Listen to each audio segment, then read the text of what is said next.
حضرت کا فتویٰ ہے کہ جمعے کی دوسری اذان جو ہے نا وہ خطیب کے سامنے کھڑے ہو کے نہیں دینی چاہیے، باہر دروازے پہ دینی چاہیے۔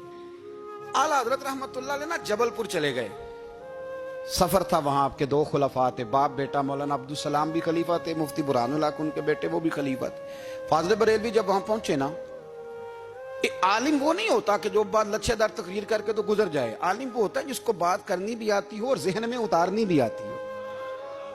وہ شخص ہے جو پختہ علم رکھتا ہو، اسے پتا ہو کہ کس حکمت کے ساتھ لوگوں کو بات سمجھانی ہے۔ کلیم الناس علی قدر عقولہم، اگرچہ مدرسین کی بھی بڑی بات ہے لیکن ٹھہر ٹھہر کر طریقے سے پیار سے ہمارے بزرگ سمجھاتے تھے۔ اعلیٰ حضرت سے وہاں کسی نے پوچھا جی جمعے کی دوسری اذان کہاں پڑھنی چاہیے، تو اعلیٰ حضرت فرمانے لگے باہر پڑھنی چاہیے۔ آپ نے وہ فتویٰ دے دیا، وہاں جناب لڑائی شروع ہو گئی۔ وہاں لوگوں نے کہہ دیا جناب ہمارے ہاں 40 سال سے ہو رہی ہے، کسی نے کہا 35 سال سے۔ اعلیٰ حضرت فرمانے لگے دین تجربے سے نہیں آتا، دین علم سے آتا ہے۔ یعنی 40 سال تجربہ ہو گیا تو اس کا مطلب ہے آپ عالم ہو گئے۔ دین کا تعلق تجربے سے وہ علم سے ہے۔ وہ بحث ہو گئی۔ اعلیٰ حضرت نا انگریز کی عدالت نہیں جاتے تھے، فرماتے تھے عدالت تو وہ ہوتی ہے جہاں عدل ہوتا ہے، آپ اس کو کچہری کہتے تھے، عدالت کہتی نہیں، تو کبھی گئے ہی نہیں تھے۔ انہوں نے مقدمہ کرا دیا اعلیٰ حضرت پہ، پرچہ کٹوا دیا جی مولانا نے فساد کرا دیا۔ اب وہ جج مسلمان تھا، اس نے ریڈ کر لیا، وہ جو نائب قاصد نہیں، وہ ادری جس کو کہتے ہیں آوازیں دیتا ہے، فلاں بن فلاں حاضر ہو، وہ اعلیٰ حضرت کا مرید تھا۔ آپ نے اسے بلا کے نا تو ساری بات سمجھا دی، وہ سمجھ گیا کرنا کیا ہے۔ جب باری آئی نا اعلیٰ حضرت کی تو جج صاحب نے کیس پہلے پڑھ لیا تھا کہ یہ مسئلہ ہے، مولانا کہتے ہیں اذان باہر پڑھو تو کچھ لوگ کہتے ہیں سامنے پڑھنی چاہیے۔ اس نے کہا بھی بلاؤ مولانا رضا علی خان ولد نقی علی خان۔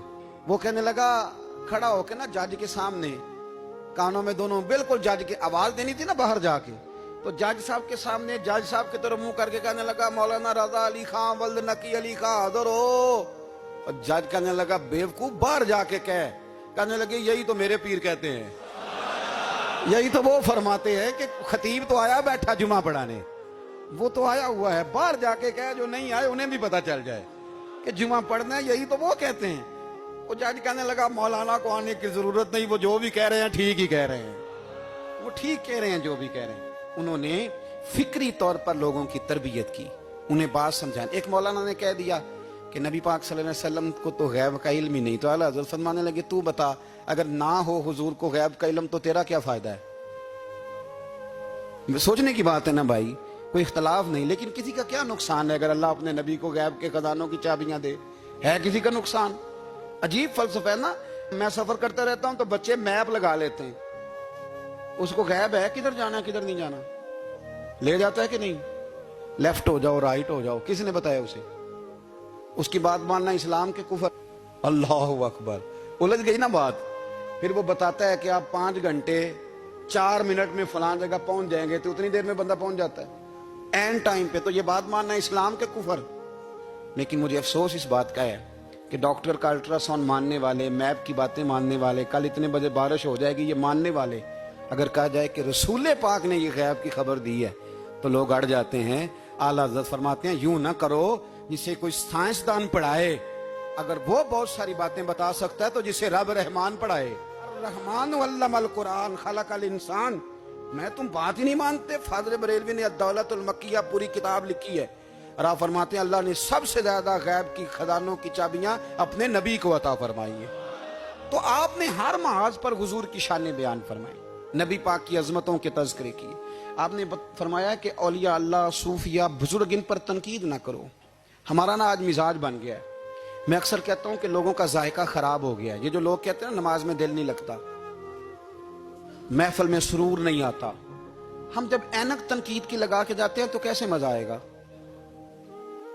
جب ہم سامنے والے کو اچھا ہی نہیں سمجھ رہے، سب سے اچھے ہم خود ہیں۔ میں اکثر کہا کرتا ہوں کہ جب تک ہم تھوڑا سا نیچے بیٹھ کے اوپر نہیں نہ دیکھتے، بندے ہمیں بڑے نظر نہیں آئیں گے، چھوٹے چھوٹے نظر آئیں گے۔ ہم ہمیشہ اوپر کھڑے ہو کے نیچے دیکھتے ہیں۔ مہربانی فرمائیں۔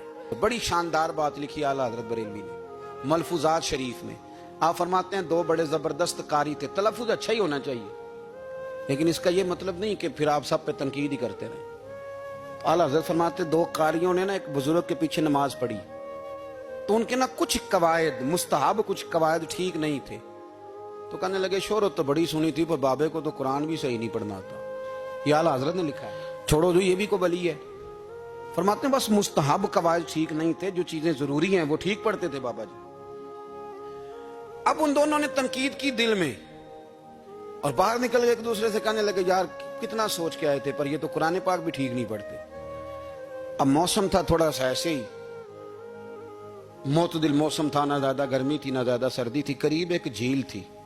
کپڑے اتارے, تہمتیں باندھی اور جھیل میں گھس گئے نہانے کے لیے. ایک شیر آیا تو کپڑے اٹھا کے لے گیا. اب بندہ پانی میں کتنی کو دیر رہ سکتا ہے؟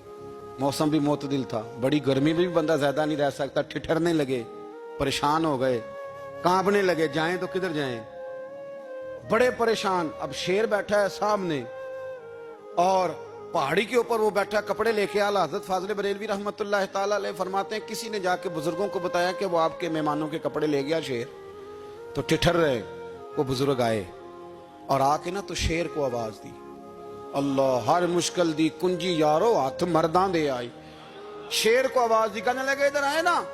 وہ آیا تو تھپکی دی. فاضل بریلوی نے حقوق والدین پہ لکھا, حقوق اولاد پہ لکھا, استاد کے حقوق پہ لکھا, شاگرد کے حقوق پہ لکھا. اعلیٰ حضرت نے پڑوسیوں کے حقوق پہ لکھا. فاضل بریلوی رحمت اللہ نے پیر اور مرید کے حقوق پہ لکھا. اعلیٰ حضرت نے شرطیں بیان کی مرید کس کا ہونا ہے, شرائط.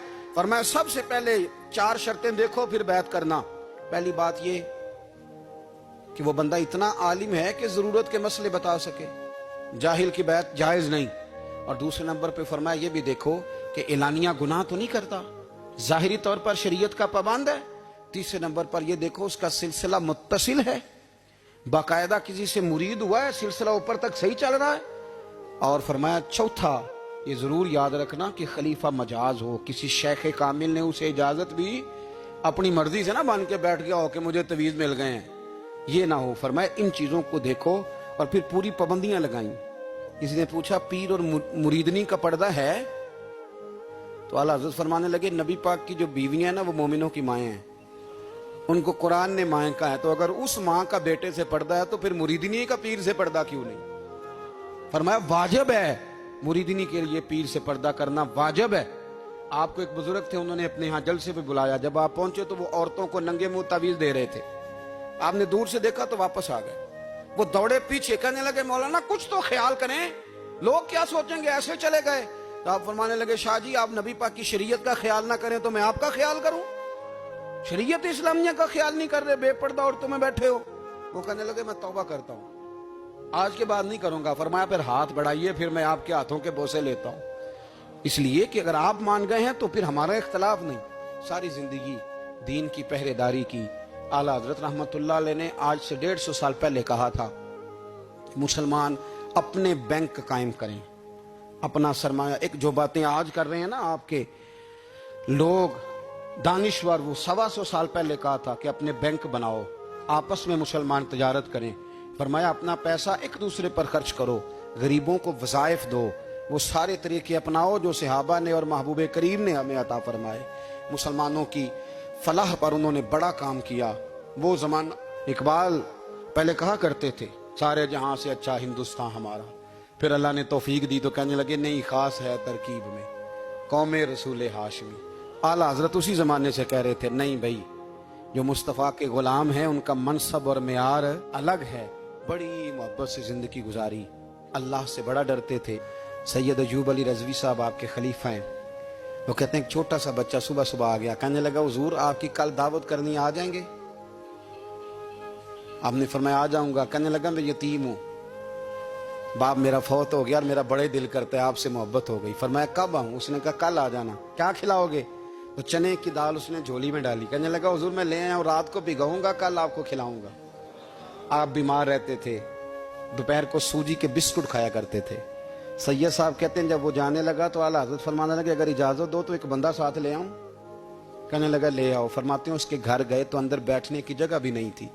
1000 کتاب کے مصنف, لاکھوں کروڑوں مریدوں کے پیر, امت مسلمہ کتنے بڑے لیڈر. کہتے ہیں اس نے نا باہر گلی کے باہر دروازے کے باہر چٹائی بچھا دی.